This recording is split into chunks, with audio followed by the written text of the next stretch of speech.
It all started when my mother forgot my daughter's name, her own granddaughter. I thought it was a momentary mix-up, a distraction. After all, we all forget things sometimes, right? But as the weeks went by, something wasn't right. She would leave the milk out of the refrigerator. She would call me to tell me the same story she had already told me that morning. She would stop mid-sentence and look at me in silence, as if her mind had gotten stuck in a place I couldn't reach. At first, we denied it. I told her she was tired. She said it was normal with age. But one night, while we were in the kitchen, she asked me if she still lived with Dad. My father had passed away more than 6 years earlier. That was the moment I realized we could no longer keep ignoring it. This video is not here to scare you. It's not here to flood you with medical terms or cold statistics either. It's here to tell you a real story, mine, and how a simple tip from a doctor, something that took less than 10 seconds, completely changed the course of what seemed inevitable. Because yes, forgetting is part of life, but so is remembering. And sometimes, what looks like the beginning of the end can simply be a sign that we need to look more closely. If you stay until the end, I'll tell you exactly what the doctor told us. That same advice might help you too, or someone you love. By the way, tell me in the comments how many years old you are and where you're watching me from. I'd love to read you. Now then, come with me, because this is something we should all hear before it's too late. The first lapses. The first lapses don't arrive with an announcement. There's no bell that rings, no alarm that tells you something is starting to change. At the beginning, they seem like normal things, small details, nothing to worry about, or so we want to believe. My mother had always been organized. She had a simple but steady routine. Coffee at the same time, keys always on the entry table, shopping lists neatly written in an old notebook. But one day she called me to ask if I had her keys. I said no. She insisted she had left them in her purse. Then she found them in the refrigerator. We laughed. We took it as a funny anecdote. I even told her, "It happens to all of us, Mom." And she laughed too, although inside, I know something rattled her. Then came the kettle. One afternoon, she put it on the stove and sat down to watch television. I arrived just in time when the smell of scorched metal had already started. The kitchen was full of steam. She apologized, confused. She said, "I don't know what I was thinking." But the problem wasn't what she was thinking. It was what she had started to forget. As the days passed, I noticed she repeated stories. She told me about the dress she wanted to buy, or the neighbor's little dog. 1, 2, 3 times in the same week, sometimes on the same day. I asked if she remembered telling me. She went quiet, looked away, changed the subject. Instead of worrying, I tried to explain it away. She's tired, I thought. It's just age. And I also told myself what so many families whisper. As long as she knows who I am, everything is fine. But that isn't true. Because when the lapses appear, it is no longer about an occasional mix-up. It's a sign, and often it's easier to deny the sign than to accept it. My sister, for example, said Mom was just scatterbrained. My aunt insisted it was normal. Even Mum joked about it. At my age, if I remember my name, that's good enough. But humor, in this case, was only a way to hide the fear. The truth is, those small gaps were like threads coming loose, one by one. First the keys, then the words. After that, an important date forgotten. Her best friend's birthday went by without her noticing. Something that had never happened. And the saddest part is that we all saw it. But none of us wanted to admit it. We preferred to look the other way, to think everything would stay the same, that it was a phase, simple tiredness, a bad day. We didn't want to face the idea that something deeper was happening, but the lapses didn't stop. On the contrary, they started to become part of our routine, and what at first seemed harmless turned into a constant presence, a shadow that, silently, began to grow. The silent fear no one wants to name. My mother had always been a strong woman, the kind of person who solves things, who doesn't complain, who keeps moving forward no matter what. And that's why, when the lapses started becoming more frequent, the last thing she wanted was for anyone to notice. At first, she just kept quiet. If she couldn't remember a word, she simply changed the subject. If she didn't know where she had left something, she blamed the mess, stress, the weather. She always found a logical explanation, a socially acceptable excuse. And I, without knowing it, believed her. Because it was easier to think everything was fine. But behind those justifications, there was something deeper. There was fear. My mother's fear wasn't of forgetting. It was of stopping being who she was. She was afraid of seeming weak, of being seen as a burden, of our starting to treat her like a child. And that, for someone who had always been independent, was unacceptable.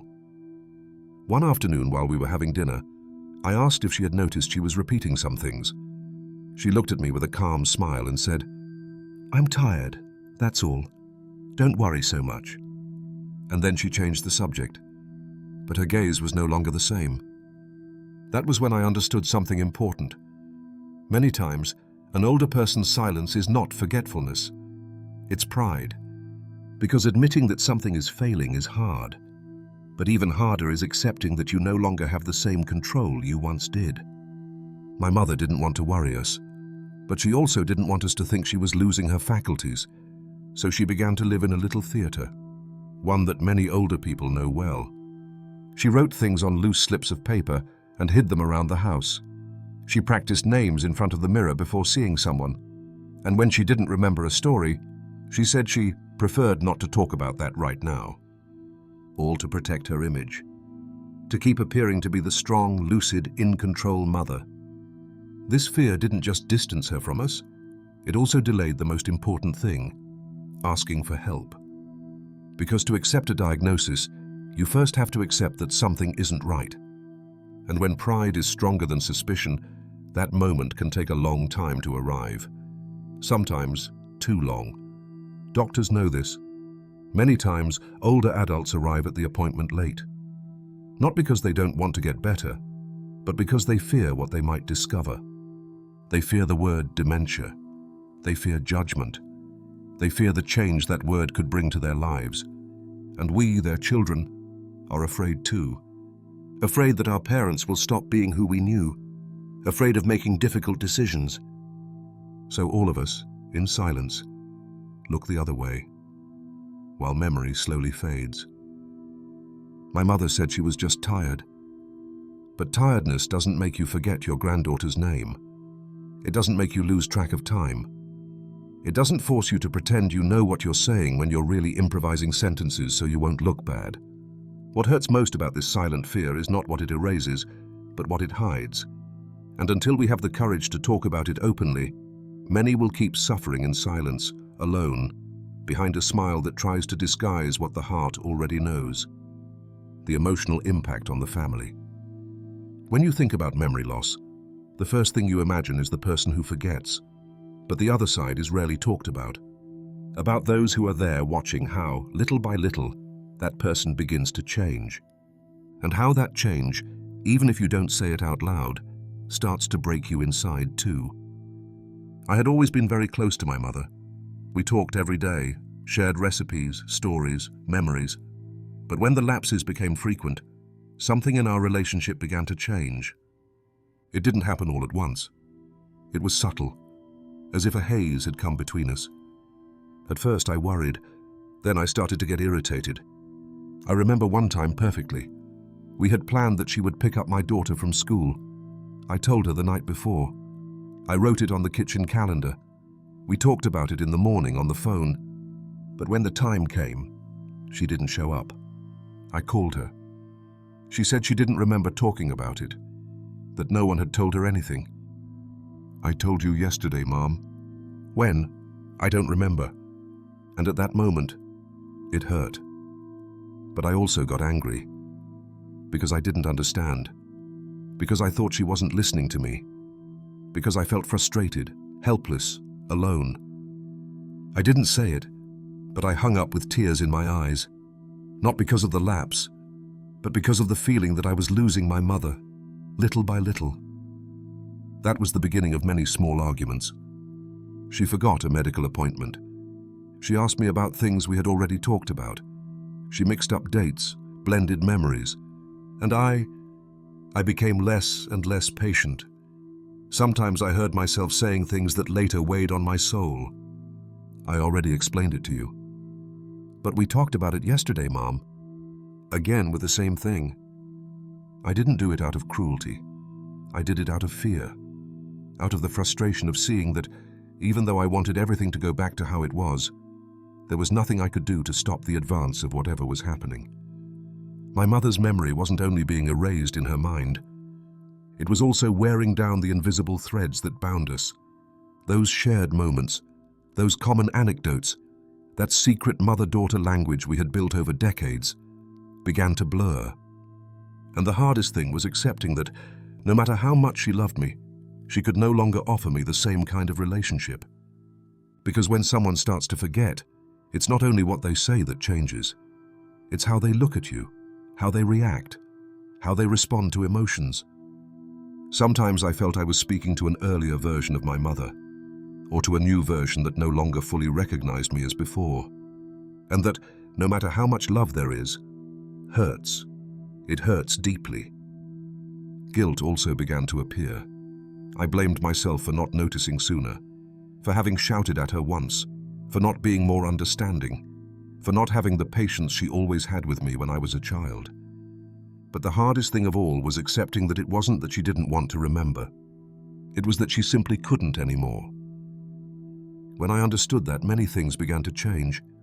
But at that moment, I only felt that something between us was breaking, and I didn't know how to stop it. The moment to seek help. Deciding to take my mother to the doctor wasn't something that happened overnight. It was a conversation I first had with myself for weeks. One voice told me, maybe it's normal, and another whispered, what if it isn't? There were moments when she seemed fine. She remembered things, told jokes, cooked her favorite dish. But then there were other days, increasingly frequent, when she couldn't find the words, mixed up the days, forgot the names of people close to her. And then a word began to appear that was frightening even to think, Alzheimer's. That term, with all its weight, hovered over us like a black cloud.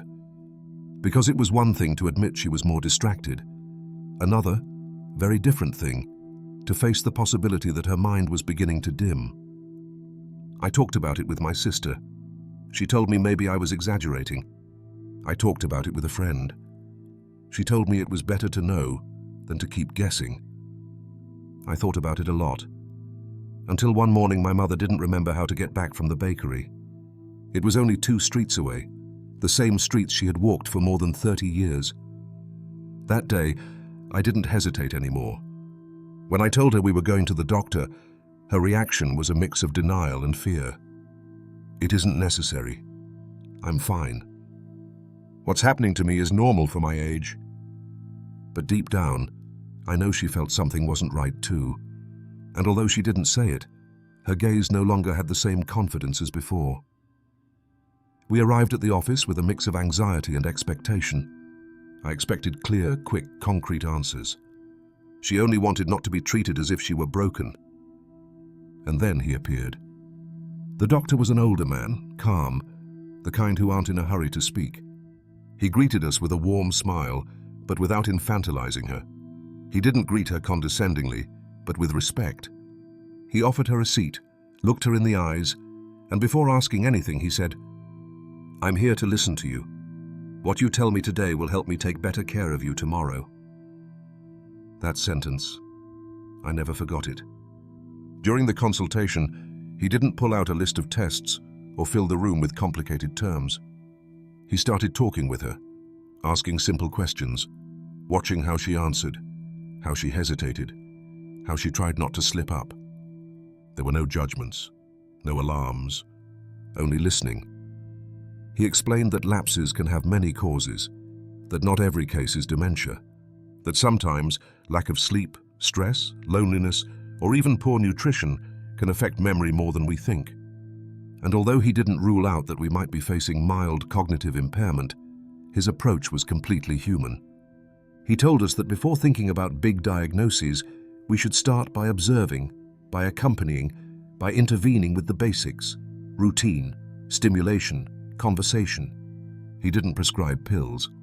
Instead, he gave us something unexpected, a small assignment, a piece of advice that seemed too simple to matter, but which, as we were soon to discover, would change everything. What the doctor observed, without saying a word.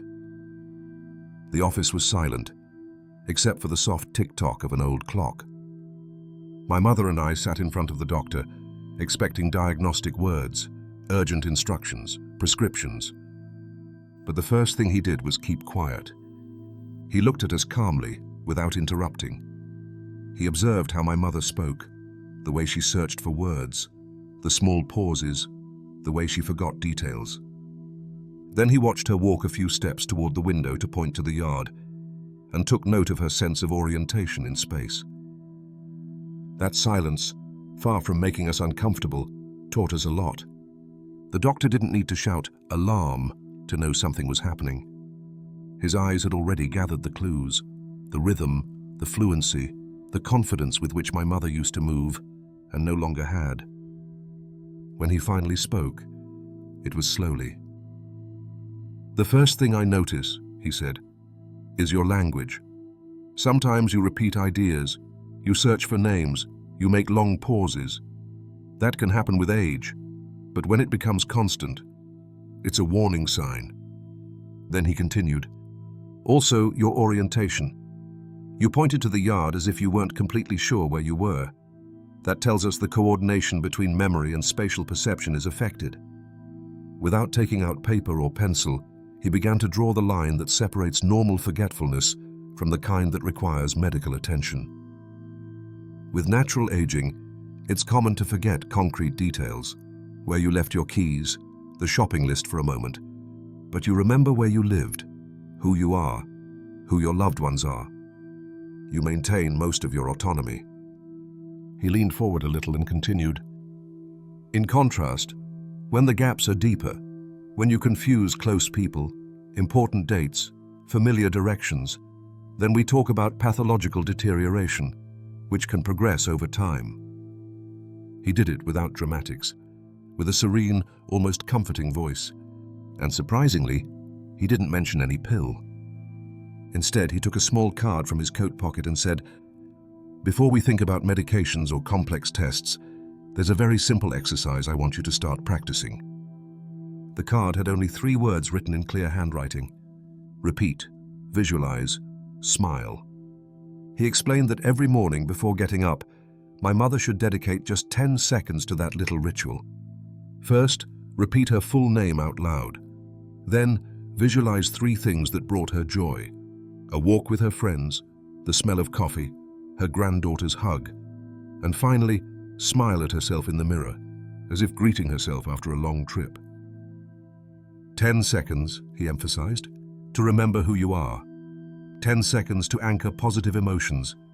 10 seconds to activate that bridge between memory and emotion. He assured us that over the following weeks, paying attention to those small exercises would help strengthen neural pathways. That every time my mother repeated her name, her brain would exercise the connection between identity and word.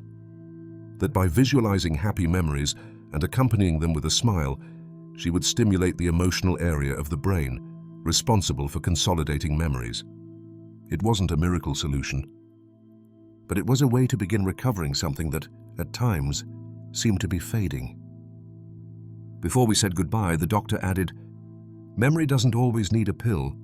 Sometimes what it needs is a spark, a brief gesture that reminds the brain how valuable it is to stay active." And with that, he left that card in our hands. We left the office with that card crumpled in my mother's pocket. We didn't know if it would work, but for the first time in weeks, we felt a glimmer of hope. The 10-second tip.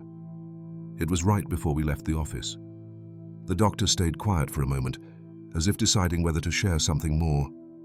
Then he turned to my mother, looked her in the eyes, and said in a soft but firm voice, "Every morning, before you get up, I want you to repeat out loud these 3 things: your full name, where you are, and one thing that makes you happy." My mother looked at him with some surprise. It wasn't the kind of treatment she expected. No pills, no diets, no complicated exercises, just those 3 sentences. "Is that all?" she asked with a skeptical smile, and the doctor nodded. "That, and doing it consistently. It will take you 10 seconds, but believe me, your brain will notice." We left with that tip engraved in our minds. I doubted it too. 10 seconds? How could something so brief make a difference? But as we walked home, I began to understand what he had meant. Memory isn't lost in a single day, and it isn't recovered all at once either. But like muscles, it can be trained. And in that training, the small and consistent matters more than the big and sporadic. The key was in 3 actions: repeat, locate, and feel. First, repeat her full name. "My name is Ana Rose Gutierrez." That anchored her identity. It reminded her who she was, gave her a starting point each day. It wasn't just a sentence, it was her story, her name, her existence. Next, locate the place where she was. "I am at home, in my room, in the city where I lived for more than 40 years. That oriented her mind.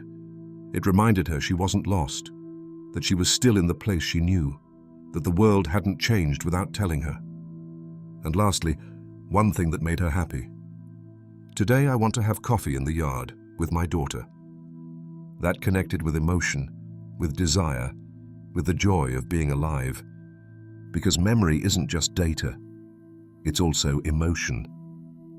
We remember what touches the heart far more than what simply passes through the mind. The doctor explained it simply. When we activate memory from several angles, identity, location, emotion, we are giving the brain a map. And even if that map gets erased over time, as long as we keep drawing it each day, it will keep working. In addition, speaking out loud made the brain work twice, thinking and hearing. And doing it right upon waking helped set the tone for the day. It was like starting an engine gently, without forcing it at once. Why 10 seconds? Because it's enough to trigger the circuit. Because the brain responds better to what is repeated with intention, not with pressure. And because what matters is not the duration, it's the frequency. My mother started that very night. She put a paper on her nightstand with the 3 sentences. The next morning, I found her in her robe, repeating them with a firm voice, and for the first time in weeks, with bright eyes. "My name is Ana Rose Gutierrez. I am at home. Today I want to water the plants." It sounded simple, but to me, it was as if I had gotten a part of her back. Not because of what she said, but because of how she said it. With confidence, with presence, with life. That 10-second tip didn't magically cure her lapses, but it was a starting point, a small daily act that gave her back control, and even more important, dignity. Sometimes we look for big solutions when what we most need is something small that we can do every day. An anchor, a routine, a spark. And that's what this exercise was for my mother. A daily spark that began to light up again the dark corners of her memory. The silent transformation. There were no miracles. No one recovered all the lost memory at once. There were no movie tears or applause. But something started to change. And it did so quietly. My mother began to do the 10-second exercise every morning. First with help, then on her own. "My name is Ana Rose Gutierrez. I am at home, in my bed. Today I want to cook lentils for my daughter." Those sentences became her ritual. And what at first seemed like a simple repetition game revealed its power. Her gaze began to have more focus. Her gestures, more steadiness. As if that brief act, repeated every day, lit something inside her. Little by little, she was encouraged to do more. We started playing word games, riddles, lists of capitals, songs from her childhood. One day, I saw her close her eyes and hum the melody of a song she used to sing when I was a child. "I hadn't thought of that in years," she told me. And suddenly, there it was. I made changes too. I stopped correcting her. I stopped pointing out every lapse. Instead of asking if she remembered, I gave her clues. I told her the memory myself and invited her to complete it with me. That way, without pressure, she began to remember names, birthdays, stories I thought were gone. She told me about her first job, about the bicycle she had when she was a girl. One afternoon, while we were watering the plants, she said without my expecting it, "Your daughter's birthday is on Tuesday, right? I was thinking of giving her a book." I stayed silent, amazed, moved. That small detail, remembering a date, an intention, felt like an immense gift. The transformation was emotional too. She didn't get as frustrated. She laughed more. She told stories again, even if some were invented or mixed with others. But the content was no longer the important thing. It was the connection. I noticed her self-esteem beginning to bloom again. She got up early, dressed with more care, looked for topics of conversation. She even went back to things she had abandoned, like writing in her journal. One night she showed me a page. She had written, "Today I remembered my father's voice. It was like he spoke to me." Our relationship transformed as well. It was no longer marked by correction or worry. We went back to being mother and daughter, but with the roles more balanced. I still cared for her, yes, but she also taught me. She talked to me about patience, resilience, how to live with what you have, without giving up. We discovered new routines together. We took a short walk in the morning, played at naming flowers or streets, cooked together. And before sleep, she asked me to repeat the doctor's 3 sentences to her. Although she no longer needed them to remember, she said hearing me say them made her feel at home. My name is Ana Rose Gutierrez. I am here with you. And today, I was happy. Thus, without grand promises or magical solutions, we recovered the most important thing, the bond, the joy of being present, and above all, the certainty that as long as there is love, consistency, and patience, there is still so much we can do. That 10-second tip didn't just strengthen her memory, it healed something deeper. It reminded her that she still had power over her life. And it taught me that sometimes transformation makes no noise, but you feel it everywhere. Other strategies that helped. The doctor's advice was the starting point, but it wasn't the only thing we did. Because if we learned anything over time, it's that memory is cared for from many angles, and that it isn't about a single solution, but about a set of small habits that together make a big difference. One of the first things we incorporated was cognitive stimulation. Nothing complicated, nothing forced. Simple things my mother enjoyed. Word searches with names of flowers, crosswords with clues related to her childhood, association games with photos of family members and places she recognized. We did it as a game, not an obligation.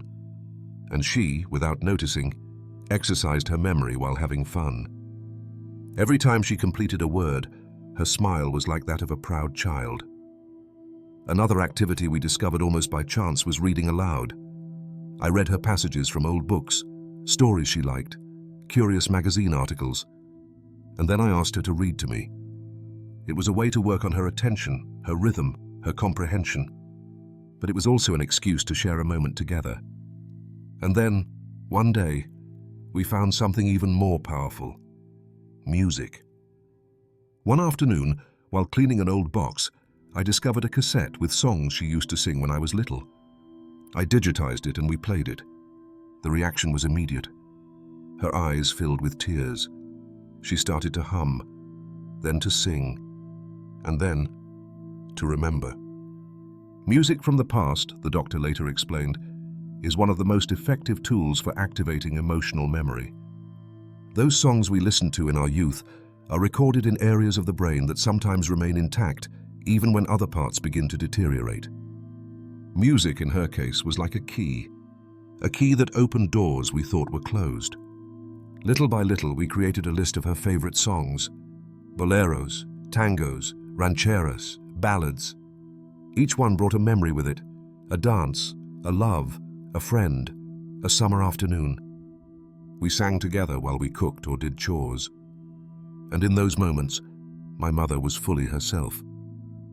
We also paid attention to something fundamental that is sometimes underestimated: food and rest. Before, my mother ate at odd hours. Sometimes she forgot whether she had eaten or not. We began to set fixed schedules. I prepared foods rich in omega-3, fruits, vegetables, nuts, and above all, meals she liked and that connected her with happy moments. We cut back on excess sugar, reduced coffee in the afternoon, and increased hydration. And that, along with a steady sleep routine, made a big difference. She slept more peacefully. She woke up in a better mood, and her lapses began to space out. But perhaps most important was avoiding the factors that silently worsen memory: stress, loneliness, and lack of sleep. We realized that when she was anxious, she forgot more. When she spent too much time alone, her gaze went dim. And if she didn't sleep well, everything else wobbled. So we adjusted everything we could. We talked more often. We organized visits with friends. We put photos on the walls, soft music at dusk. And above all, we avoided arguing about things she could no longer change. With patience, with affection, and with time. We didn't cure her memory, but we achieved something far more valuable: that she felt alive again, present, capable. And that is healing too. What I learned as a daughter. Throughout this process, I discovered that it wasn't only her memory that was failing. It was also my understanding that was being tested. At first, I experienced it as a loss. I felt that my mother was slipping through my fingers, that she was no longer the strong, present woman she had always been.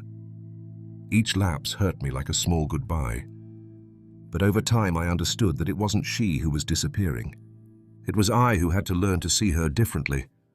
I realized that many times my impatience didn't come from tiredness, but from fear. Fear of being left alone, of not recognizing her, of her looking at me one day without knowing who I was. And that fear disguised itself as frustration, as impatience, as constant correction. We already talked about that, Mom. It wasn't like that. It was another way. How can you forget it? Words I said without meaning to, but that hurt. And one day, while she looked at me in silence, I realized something fundamental. I wasn't fighting against forgetfulness. I was fighting against the way I clung to the past without accepting the present. That's when everything changed. I started talking to her differently. I didn't correct her. I accompanied her. If she got a detail wrong, I didn't stop her. I followed her thread and turned her version into part of the story. When she searched for words, I waited. When she forgot a name, I smiled at her. I focused less on what she no longer remembered and more on what we could still share.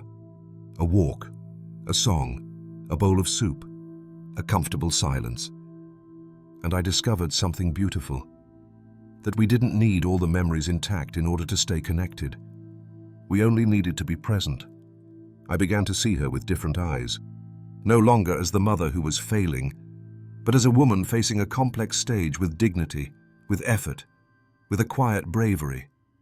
And she needed me more than ever, not to remind her of things, but to remind her who she was, how much she was worth, and how much I loved her. I am deeply grateful for that 10-second tip, because it didn't only help my mother, it helped me too, to slow down, to listen, to understand that love, when it's real, adapts. That small daily ritual that seemed so simple gave us a new way to relate to each other.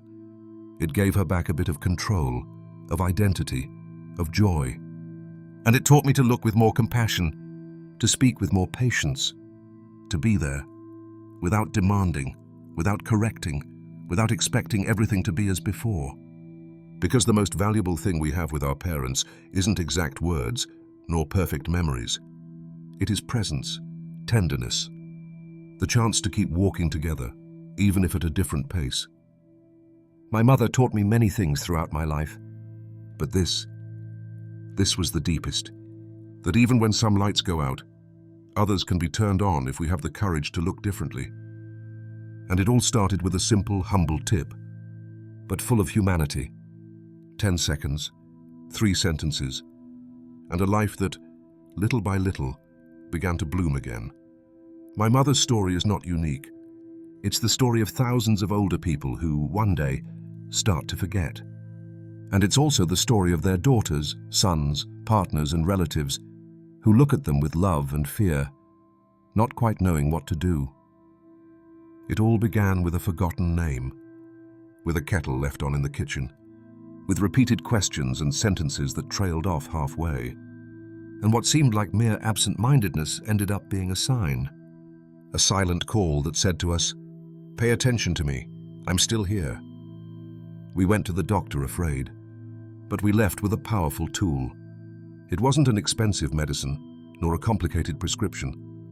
It was a 10-second tip, so simple it seemed incredible that it could work. And yet, it worked. It didn't completely cure my mother's memory, but it gave her back confidence. It gave her an anchor to start the day. And above all, it helped us reconnect. Because not all mental deterioration is irreversible. Sometimes memory isn't lost. It just needs to be awakened with kindness, with stimulation, with affection. And other times, what an older person needs most is not a diagnosis, but to feel heard, accompanied, valued. There are no magic formulas, but there are human tools. And the most powerful thing I discovered was this: 1 minute of attention can be worth more than 1,000 medications. Today, my mother still forgets some things, but she also remembers others more strongly. And every time she repeats her name in the morning, every time she sings a song from the past or smiles at herself in the mirror, I feel we are winning small battles. If you are going through something similar, you are not alone. There is hope. And sometimes it starts with something as small as stopping, looking into someone's eyes, and saying, "I'm here with you." Do you know someone who is starting to forget too? Has it happened to you or someone in your family? Tell me in the comments. Let's read and learn together. And if this video helped you, consider sharing it. You never know who you might be saving from despair with just one click.